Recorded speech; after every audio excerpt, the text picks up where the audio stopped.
Pagkatapos ng muling pagkikita ni Yaya Dub at Alden sa Tamang Panahon show nitong Sabado, mukhang mas close at komportable na sila sa isa't isa. Kita nga yan sa mga kuha ng mga katrabaho nila behind the scenes.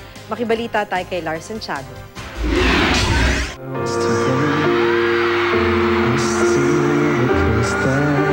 Mula sa Philippine Arena nitong Sabado hanggang sa photoshoot ng kanilang upcoming Metro Manila Film Fest movie, tila hindi nauubos ang kilig kina Alden Richards at Maine Mendoza.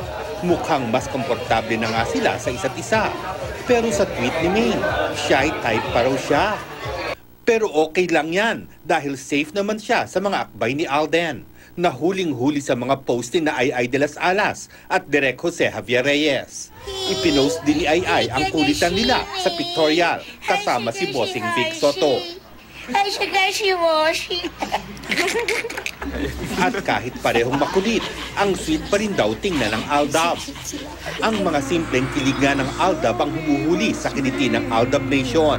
Kaya naman sa huling tala ng Twitter, umabot na sa mahigit 41 million tweets ang hashtag AldabEB Tamang Panahon. Ang nakakuha raw ng pinakamataas na Twitter conversations, ang eksena kung saan muling inawit ni Alden ang God Gave Me You.